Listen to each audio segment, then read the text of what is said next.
Hollywood Redefined. From Los Angeles, California, presented by Maria Menounos and streaming live thanks to Akamai Technologies. This is Black Hollywood Live. Athletes. Featuring in-depth interviews with athletes and members of the sports industry. Black Hollywood Live. Hollywood Redefined. You're listening to Black Hollywood Live. And now, the host for Black Hollywood Live, Athletes.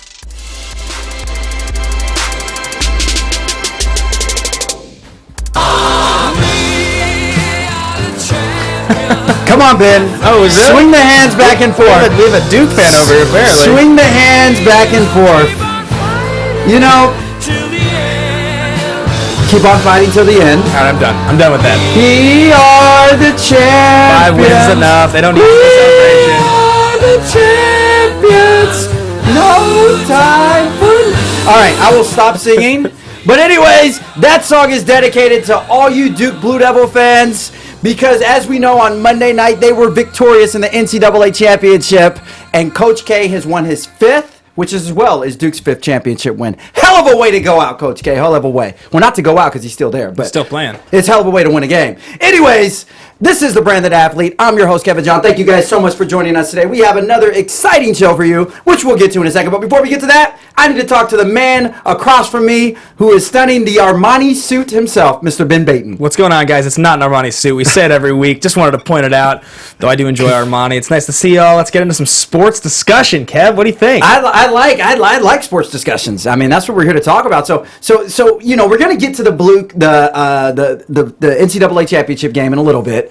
But before we do, some of you guys at home probably wondering. I see 2 guys there. They're missing a little bit of estrogen, things of that sort. That is correct. Unfortunately, our very own Miss Brittani Johnson could not be here today. She is actually sick over the Duke loss. She hates the Blue Devils, and she has been throwing up since they lost last night. So if you're a Wisconsin fan or something, you know, send Brittany your love. She, you know, Please. can be a good remedy for it. Tweet her, Instagram her, anything Yes. you want. Let her know to feel better, you know. Exactly. You know what? Tell Brittany there's always next year. You know, that always helps as well. So, Brittany and our thoughts. And you know, usually Brittany does a random thought. That's one of our segments on here. You guys have grown to like it. We like it here.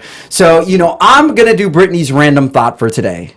And Are you? Yes. I am going to step in and do Brittany's random thought for today. Is that okay? It's fine with me, please. My random thought for today is that, you know, a lot of times, or if you look about 20 years ago, in regards to the NCAA championship, you've never had it like last night where the freshmen have accounted for all but 8 points of a game. Last night, Duke's freshmen accounted for 60 out of the 68 total points that were scored. 60 points of those they accounted for, which is, I believe, unprecedented. It's unbelievable. It's unbelievable, absolutely. And it's something, you know, 30 years ago, we wouldn't have even thought about this because everyone stayed 4 years 30 years ago. But it is really interesting when you think about it. It's such a function of players the last decade being prepared for the knowledge that it's going to be one and done for them. I think 2005 was the last year you could go directly out of high school. So since I think 2006, you had to play at least 1 year with NCAA eligibility. Mm-hmm. And I believe it means that in the last decade, these high school players are trained on such a different level now to handle so much more professional responsibility their first year in college, which is why you have these players like the Grayson Allens. Grayson Allen he's the young looking kid who scored. Yeah. He's that point guard, right? Yeah, he was a point guard, yeah. I mean, you have all these kids, Jaleel Okafor and Justice Winslow, these guys that just, I mean, Okafor actually didn't have a very good game, but yeah, he had 10 points and like 8 boards, but he had 2 very big baskets like within the last 5 minutes. Yeah, so 100%. You know. But and of course they were led by Jones, who had 23 points. He was awesome last night. Incredible, another freshman. So you know what is the world coming to? But anyways, that's just my random thought of the day. We will get into that game a little bit later in the show. But before we do that, as speaking of segments, one of my favorite segments on here is what calls "What Would It Take?" Now, Ben, please take it away and explain to them what the segment is this week. This is a really exciting one for me, guys, because I've had a lot of discussions about this. So the point of this segment is, what would it take for something outlandish to happen? You know, Kobe to win another ring, et cetera, something crazy. Today's example is, what would it take to make every one of the NBA playoff series in 2015 or forward an interesting series? What that means is, with the diluted product in the East and the strong product coming out of the West, How do you change the setup in the NBA playoffs to guarantee that the vast majority or all of the series would be compelling? I'll start with you, my guest, Kev. Well, the first thing that you would have to do, thank you for starting with me, because there's so many other people here we can start with. I'll answer the question if we want. We can talk to Steven if we want to. Just Steven, our producer, he's free to chime in at any given time. In case you don't know him, he can be very opinionated. But I love his opinion. I love it. I'll keep it real. All right, so with that, depending on what he's talking about. So anyways, I guess the first thing, to answer that question, Ben, the first thing that you have to do, if you want every championship to be, or every playoff series to be compelling, yes, you have to have the best teams in every playoff series.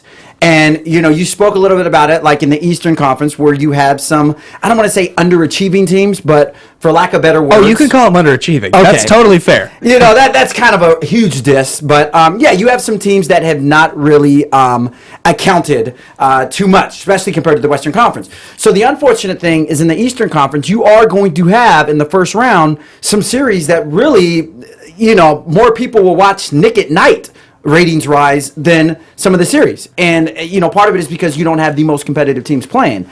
Now, can you just say, okay, the playoffs, you take 16 teams. You take 8 from the Western Conference, 8 from the Eastern Conference. Is there any way that you could just say, you know what, we'll take the top 16 teams in the league regardless of conference that they're in? So you're talking about a straight conference realignment. Seeds 1 through 16 based on record, based on finish. Does this account for divisions for you? Honestly, the divisions really don't matter that much anyway in the grand scheme of it when it comes to playoff basketball. I mean, if you're looking for tiebreakers and things of that sort, but at the end of the day, it's really just conference.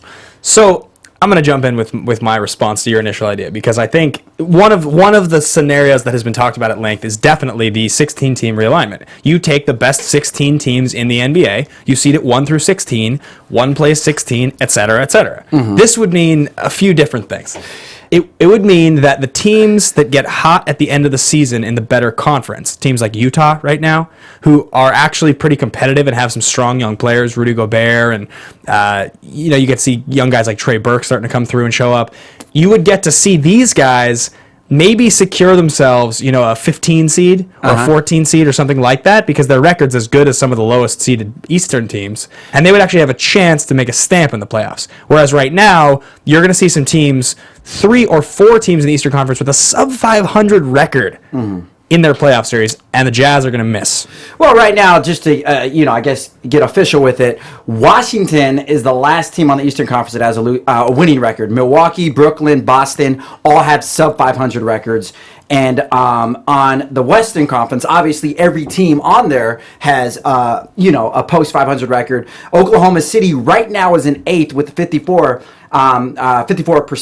But there's 2 other teams, New Orleans Pelicans and Phoenix Suns, 2 other teams that have above a 500, but because they're on a Western Conference, won't be able to make it. And this happened last year as well. I believe the Suns won 39 games last year and they missed the playoffs. I mean, that was when they were being a bit more competitive before they had traded away Dragic and had made some maybe questionable decisions mid-season. So, a statistic to pay attention to here.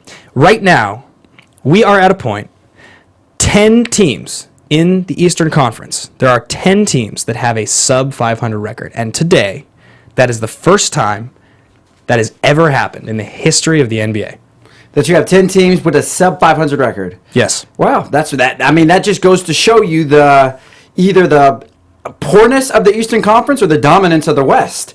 But back to what another thing I kind of wanted to touch on and as well is the fact that it's really difficult. I mean, I like the idea of the teams with the best records making it, but sometimes it's kind of difficult to facilitate it like that because, if you think back, not to jump sports, but if you think back about 2 years ago, you have the NFC West, which is a competitive, very competitive division. In the NFL, you're talking about. In the NFL. Yeah. Yeah, and you had 3 teams. You had the Seahawks, the Niners, and the Cardinals that all won 10 games or more. 2 years ago, the Seahawks championship season. Whatever. Just throw that in there. But at any rate, Arizona was eliminated from playoff, and you had teams with 7-9 records that ended up making it, like in the NFC South or other divisions that were not as dominant that year. And you have a team that wins 10 games or more and doesn't get in. So I'm saying that to say that regardless, if whether or not you take the top, the top records or not, or whether or not you go by conference, unfortunately, some things are just not going to pan off. And typically, conference rise, that's usually what happens because, it's impossible to have every conference be the same exact talent-wise, competitive-wise, it's skill-wise and everything. I mean, you try to match them up, but sometimes it just doesn't happen. So you get a conference that's way more dominant than another one. And it's unfortunate because the dominant one has to suffer. So I think that's really interesting, and definitely the 16 teams scenario has been discussed. The one thing that you do lose if you reseed to 16... Just sorry to cut you off real quick. The only other thing about the 16 thing is, though, the reason why I would kind of be against that is if you put Team 1 with Team 16... I mean, that's like a throwaway series. Well, in theory. But so it's really just a throwaway series. It could be. It probably is. But let's put it up against what it is now, which is 1 versus 8, which is still pretty much a throwaway series. The Eastern Conference, maybe just Russell Westbrook and the Thunder will be able to take down the Golden State Warriors in a 7-game series, but it's highly unlikely. And in the Western Conference, that's absolutely ridiculous. There's no way that Atlanta is going to lose to Boston. It's just not even a conversation. You mean in the Eastern Conference, yeah. Yeah. So what I think you talk about here is if you realign, you lose a very important part of history, which is that an Eastern Conference team and a Western Conference team will always meet in the finals. There's a chance, if you realign based on record as opposed to conference, you do lose some historical element that I think makes... I don't like changing that because it means that every single year the potential of the Lakers playing the Celtics no longer becomes a thing that can happen. Like, not specifically that, but like in terms of... the Lakers will not be playing the Celtics in the championship, but in terms anytime soon. In terms of historical storylines and things like that, you eliminate the likelihood of a series like that happening based on just sort of a change in the dynamic of the playoffs, which I don't like. Now, here's a scenario that is my favorite, and I'm going to credit Bill Simmons for this because this is something he's been talking about for years. He calls this like a heck of a good time tournament or something. He has some silly name for it. You would eliminate the 8 seed from both conferences, right? So you would have seeds 1 through 7, and you would then have essentially a week-long tournament. I think you had to shorten the season by like 6 games or 5 games to do this, to make time for this. But at the end of the season, you would have a single elimination tournament amongst all the teams seeded 8 through 15 in both conferences, just like the NCAA tournament. And the winner on each side would be the 8 seed in their respective conference entering the playoffs as the final team. So it would mean even the Philadelphia 76ers would have no reason, because at the end of the season, they'll be in that playoff game. They could get that 8 seed in the playoffs if they were able to win their 3 games or whatever it would take them to get that seed. I like this. I think that it's not as good as the 16 because it means just because you get lucky and you maybe beat a team that's tired to make that 8 seed, you're still not going to watch, Utah beat Golden State in round 1 if they're good enough to win one game. But I think it's a whole lot of fun, and it would make all those games a lot of fun to watch. The only thing I don't get about that, if you take a tournament between teams 8 through 15, ultimately, whoever gets that last 8 seed, even without the tournament, whoever gets that last 8 seed is the one that posts the 8th best record in the conference. So, in theory, that's the 8th best team, if you're going record-wise. So the only thing that I'm confused about this whole tournament thing, that gives everyone a chance, whether you're 15th in the conference or 8th. It makes it live for anyone to still make it, but at the end of the day, I mean, I don't know. This kind of what it comes down to for me. This is really what it kind of comes down to. And at the end of the day, it's this.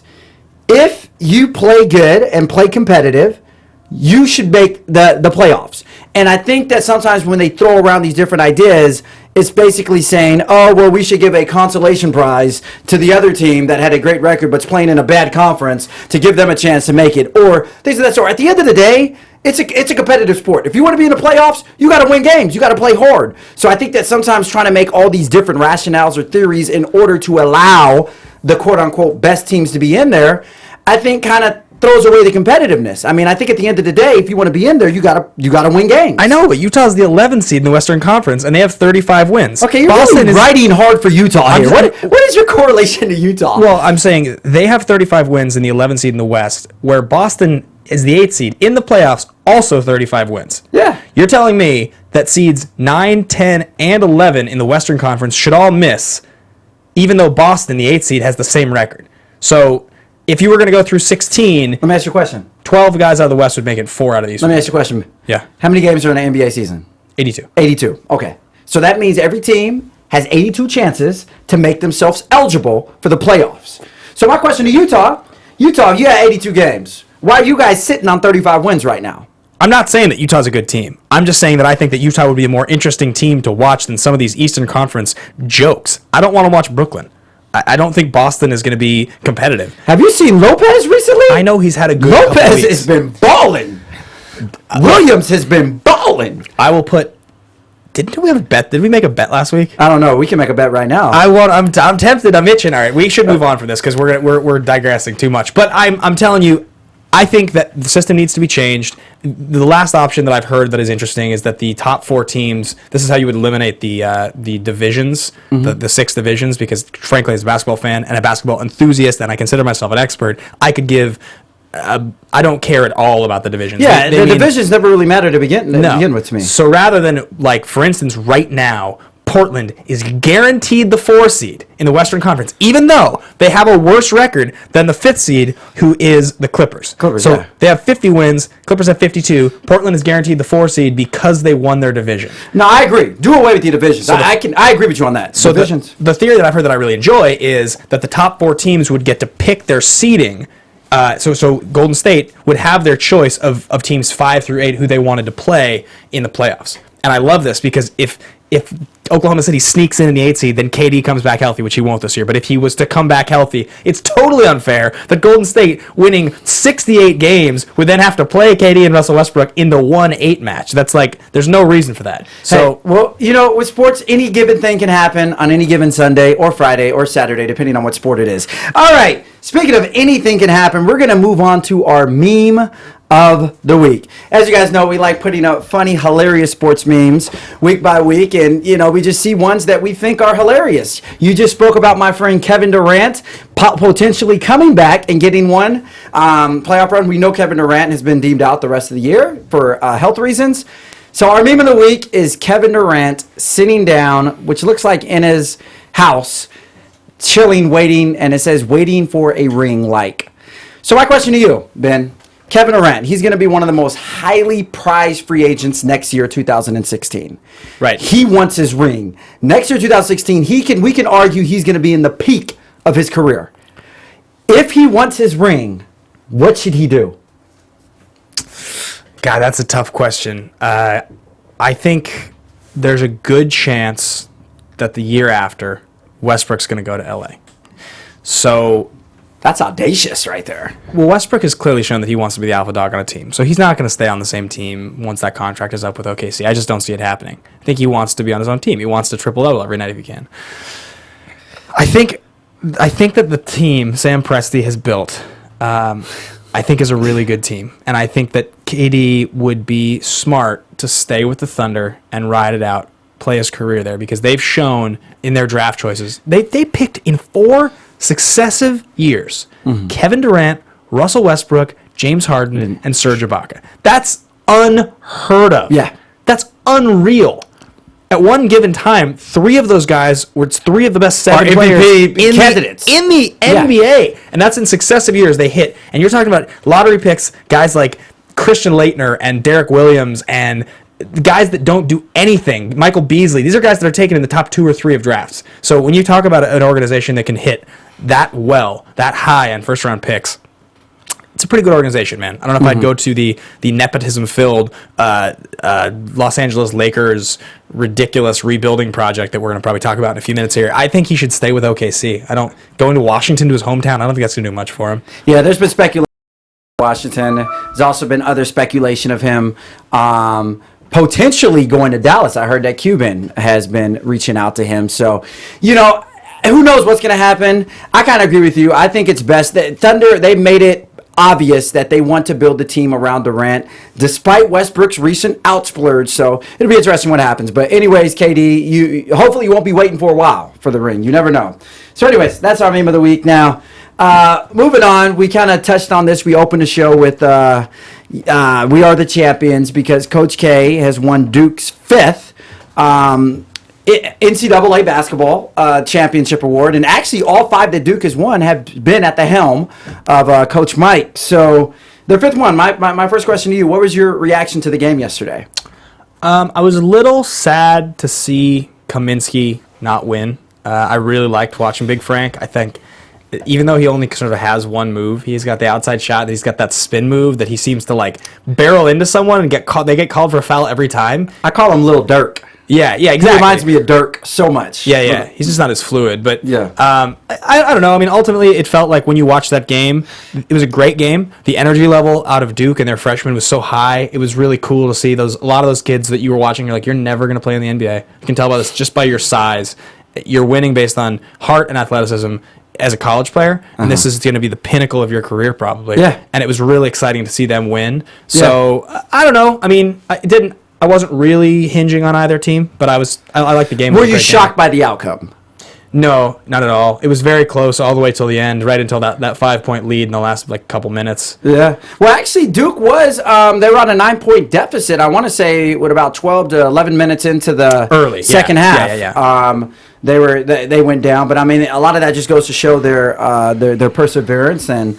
Just to see, like you said, these freshmen, which was really one of the major topics of it, was the fact that the freshmen scored all the points except for 8, and Tyus Jones went off for 68, 68-23. Yeah. Now, if you would have told me before the game that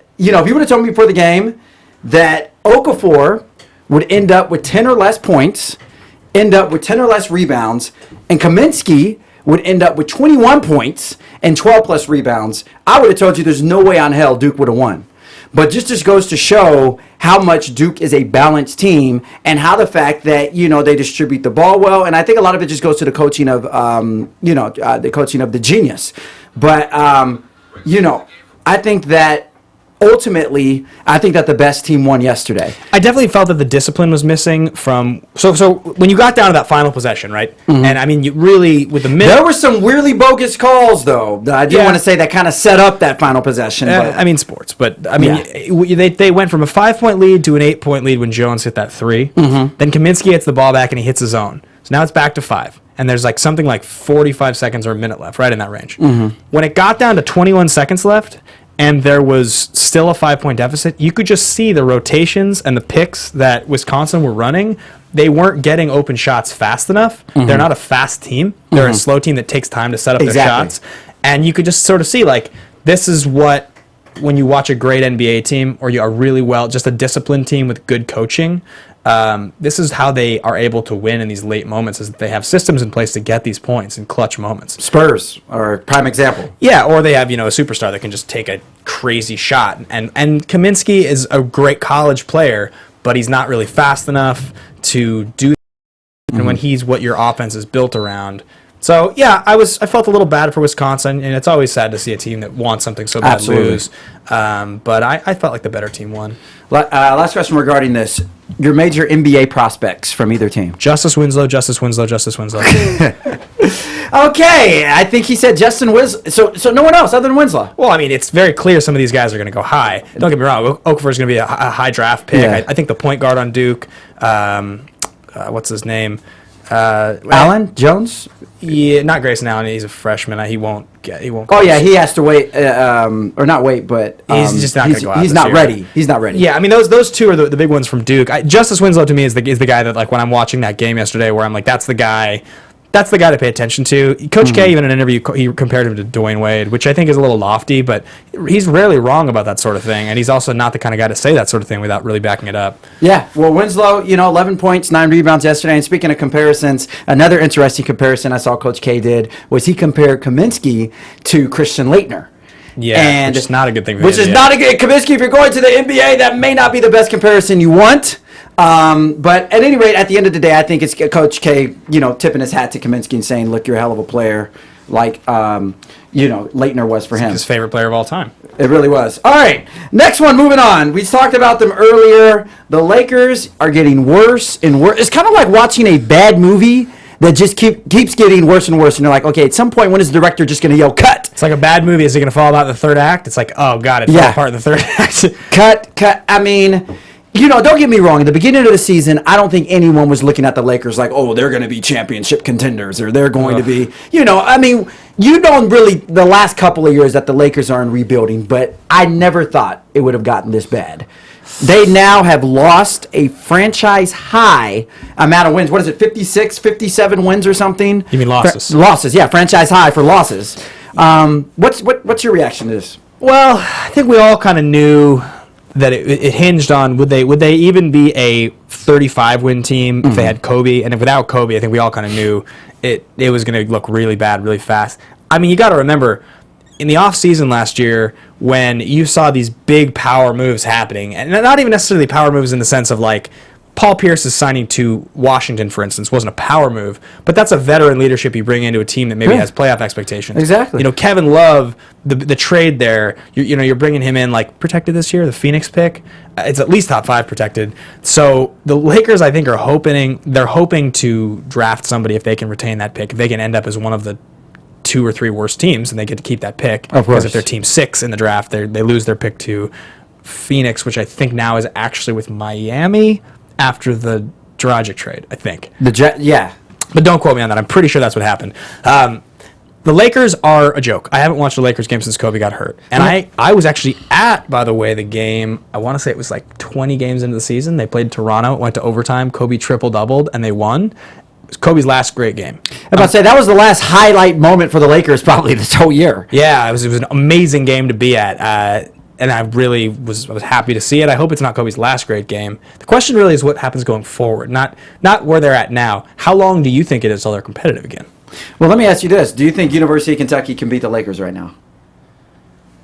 No. You thought about it. That's a yes. Kentucky lost. That is it. Hey, I don't care. I still think they had one of the best squads. Do you think Duke can beat the Lakers right now? No, it's college players and NBA players. Not even close. Whatever. It's a conversation not worth having. Whatever. I think Westchester High School in LA can put some points up against the Lakers, if not beat them right now. Are you want to call them up and challenge them? Dude, I would love to. You know how many NBA players have come out of Westchester in the last 7 years? If we can make sure that they're playing with Bob Sacre and who else? Trevor Ariza? No, he's not on there anymore. I know. Anyways, so at the end of the day, Ariza was on the Westchester High School a long time ago. All right. But anyways, at the end of the day, if I'm the Lakers front office right now, and I'm in this kind of situation, which they're all in, cup check, the first thing I'm thinking is, Kobe Bryant. Well, you got one more year with Kobe. Exactly. One more year of Kobe. What are we going to do? Are we still on this, build a team around him? Or are we just like, you know what? We'll just do Kobe the way the Yankees did Derek Jeter. Even though we're not going anywhere, not making the playoffs, we'll let Kobe get his last, his grand finale, his final hoorah, and then we'll rebuild from there. I personally think the rebuilding process can start now. It's never too late to start a rebuilding process. But I think really the only thing the Lakers can do is hope and pray that next year, when some of these highly touted free agents are available, just to go after them. Because I just don't see the rebuilding. It's not going to happen anytime soon. If they want to be back into contenders, they have to get some high-profile free agents immediately. People want to play in LA is the first thing they have going for them. I mean, it's a storied franchise. It's a great place to live. Yeah. So there is that. But here's the issue for me. This is what's going to happen. The Lakers and all of their contracts from last season, all the extensions, the signings, the Jeremy Lins, the Carlos Boozers, the Nick Youngs, mostly they were 2-year contracts. 1- and 2-year contracts. Mm-hmm. So the idea was that those contracts would come off the books before the salary cap increase with the new TV deal, which I think is a year from now. And the other part of it is that it would come off the books with Kobe. So there's been a lot of talk that the Lakers are going to go after Kevin Love and Rajon Rondo. That's those are the rumors. Mm-hmm. That the most likely scenario is that they would go after those two. That Julius Randle. I even heard Carmelo was in that mix as well. That seems more like it seems less likely to me because of his contract, and they'd have to trade for him. He won't be a free agent. But you have to ask yourself the question: Kobe will still be a 20-point scorer next year, even in a diminished role. At 55, Kobe will be a 20-point scorer. So you just have to realize that probably they're going to try to reload and go for it next year no matter what. Exactly. I don't see them actually sitting out another season. It's LA. That just doesn't happen. Mm-hmm. But they ain't going to get Marc Gasol. They're not going to get LaMarcus Aldridge. That's not going to happen. Mm-hmm. So they're not going to get Kawhi. Or did they extend Kawhi already? I think they did. Kawhi Leonard? Yeah. They already extended him. So, Gasol and Aldridge are probably the two biggest, highest, and Kevin Love, I guess, to some degree if he leaves Cleveland.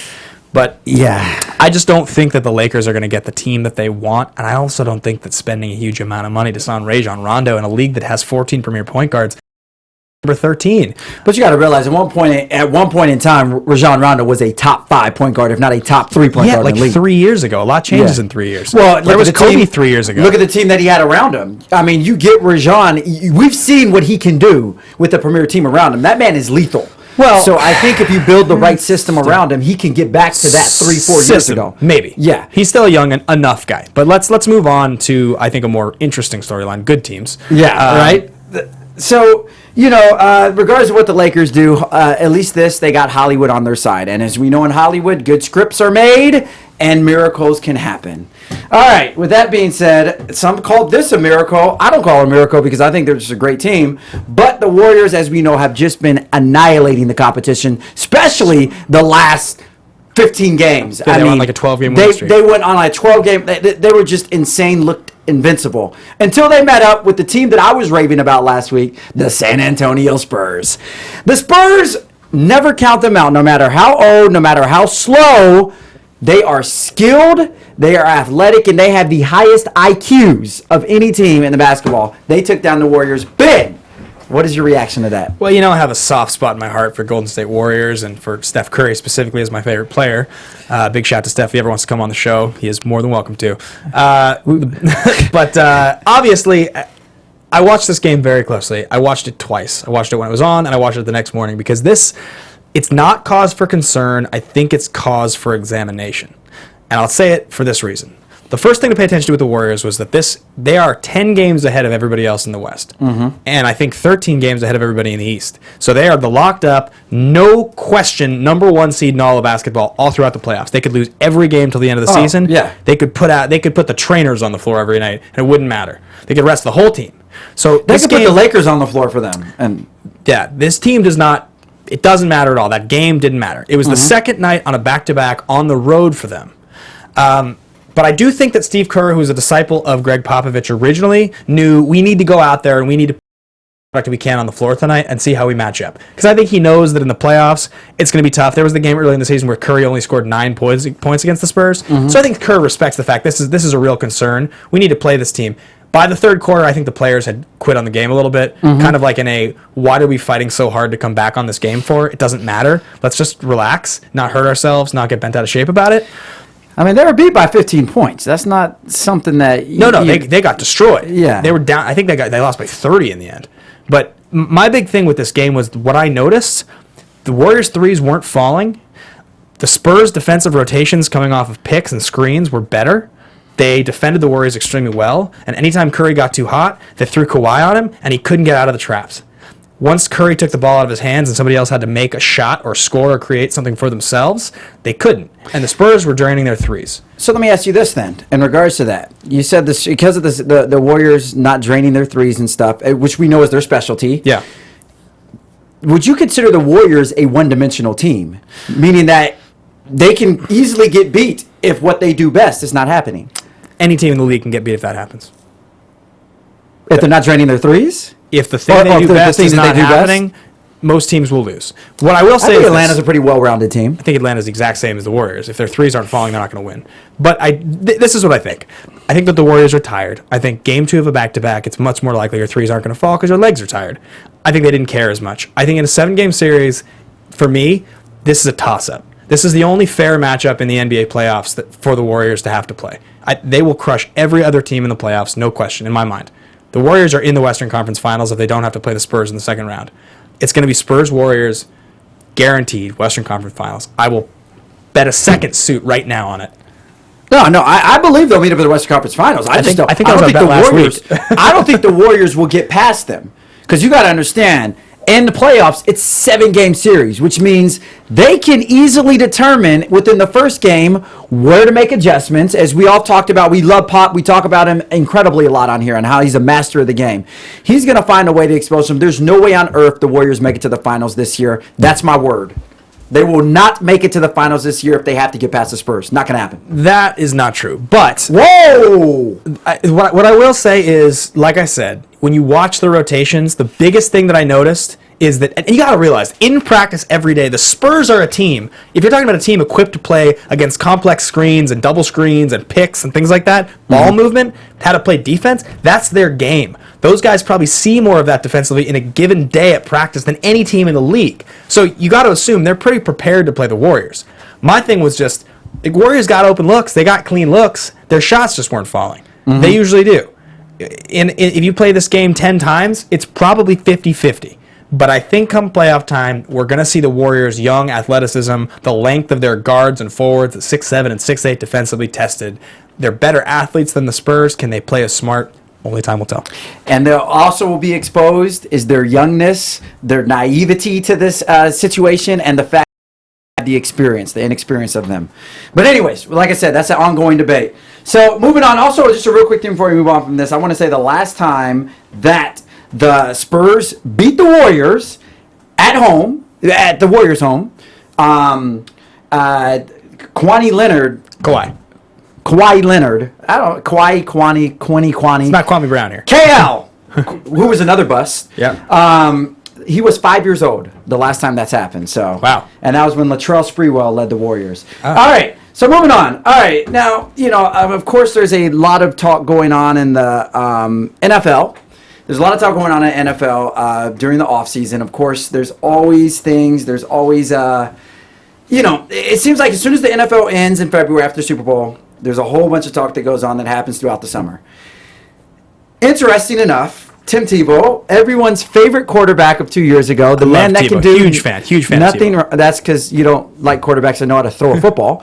But anyways, Tim Tebow, everyone's beloved quarterback, who was on top of the world 2 to 3 years ago, took a quick fall from grace. I mean, it was a quick fall. Yeah. And he's been out the league 2 years now, and he actually got a call with the Eagles about 3 weeks ago. Nothing was, solidified. He was not signed to the team, but there's speculation that he can be coming back. He's working out.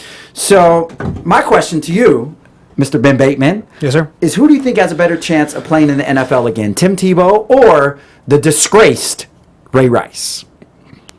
The first answer to that question is actually the nature of it. Like, when you say play again, do you mean start again, or do you mean play a snap? Like, make an NFL team, a 53-man roster, right, and actually contribute, be a starter. Neither of them will ever be a starter in the NFL again, but I think the guy more likely in a crazy scenario to start for a team at a position is Tim Tebow. That's my answer. And I'll explain it if you want me to. Yeah, I was going to say, please explain, because I absolutely 100% positively disagree with you. Ray Rice, first of all, the hot-button issue of domestic violence in the NFL, which is obviously an unacceptable issue to take the wrong stance on for anybody, is not a guy that I think is going to get signed by the NFL team for two reasons. A, the scandal involved with bringing that guy in is already questionable. And we're not talking about Adrian Peterson here. We're talking about a guy that was already ineffective, highly ineffective, his final year as a player for the Ravens before the whole scandal broke out. Ray Rice must be almost 30 now. He's probably 29 years old, 28 at the youngest. He's actually 28.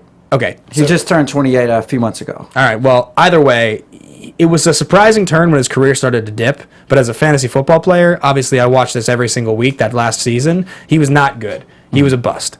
So I don't think that the team will bring him in. I think that he is quickly approaching the back end of his prime. And I don't think that Ray Rice is going to get another chance to play for an NFL team while it would be still acceptable to sign him as a starting running back. Okay. Fair point. I disagree with you, respectfully. Speaking of, bringing problematic players in that may have issues with the public, Michael Vick. Michael Vick. We all know what happened to him. We when the Eagles initially, there was a lot of protests. Yeah. A lot of people were angry. What did Michael Vick do? He went out there, played good, made you forgot that he actually used to hang and electrocute dogs. Another player. I'll speak about Plexico Burress. Now, granted, he ended up hurting himself, literally, and not hurting anyone else, but he was a problematic player as well. And if you want to talk about domestic violence, there's been over 15 NFL players the last year that have been arrested for domestic violence that will find homes in the NFL this year. Now, granted, none of them are as high profile. And none of them had a video of them exactly hitting their wife in the face and dragging them out of an elevator. I mean, look at Hardy, It's a little different. Okay. It's a little different. Totally understand. But at the end of the day, and your lovely favorite player of all time, Kobe Bryant, yeah, people forgot that he actually was. Yeah, right. Though he wasn't convicted of his rape. And remember, there was a lot of controversy regarding that with the number. So the bottom line is, what am I saying? Bottom line is that players historically have, and some pathologically, have had issues off the field. Some that are extremely sensitive to the hearts of America. Rape, domestic violence. I don't think there's any more crime that's more sensitive to those, just... Other than murder. Well, murder, of course, but Ray Lewis, he came back, and apparently they forgot he killed somebody. But and now Ray Lewis is a beloved athlete. Murky waters. Let's just put out there on the record. He was never convicted of killing someone. He was never... Actually, Ray Lewis did admit to outside of it, and he ended up paying the family. That's a whole other story. But anyways, at the end of the day, we can go down the list, Ben, and talk about all these athletes that were convicted or alleged of these heinous crimes and ended up finding a home again. Sure. I say all that to say that Ray Rice will find a home again. He's still electric. Now, granted, his last season with Baltimore, you're right. His stats were not... I think he only rushed for about 600 and something yards. He was bad, man. He looked slow. He was largely ineffective, okay? But I don't really attribute that. If you look at the Ravens total that year, I think they went like 8-8 or 7. So, anyways, they were not the team of the Super Bowl team the year prior to that, when Ray just went off on people on the field. So, basically, what I'm saying is this. Ray Rice he's 28. He's getting towards the end of his career. As we know, as a running back, you pretty much top out at 30. But he still has something to offer a team. He's still a dual threat running back, meaning he's a threat out of the backfield as a receiver. He's a threat as a runner. He's extremely agile in the pocket. Running through the line. There's things that Ray Rice can do that still younger running backs cannot do now. So just because of his skill and talent factor, there's going to be teams that are going to need a back like that to come in, even as a veteran, just to work with the younger guys that are going to come in to do that. Tim Tebow, on the other hand, there's no way on earth that guy even throws a football in the Canadian Football League again. Okay, let me explain to you two things. Okay. My response to because I know we need to move on on this too. But my quick response to you on the two issues are this. Tim Tebow is a guy, I believe 28 years old now, a guy that I don't think will ever play quarterback as a starter in the NFL again. Though if he's willing to take a positional change, which in the past he hasn't been willing to, Tim Tebow could be a very effective tight end. Tim Tebow could legitimately start on a special teams unit with a team in the league if he really wanted to commit himself to that because he's a good enough athlete. Ray Rice, you cannot compare Ray Rice at age 28 coming off of a damning scandal to Michael Vick, who at the time that he came out of prison for 18 months. He was 28, 29 years old. Yeah, quarterbacks play till 36. Running backs play till 30.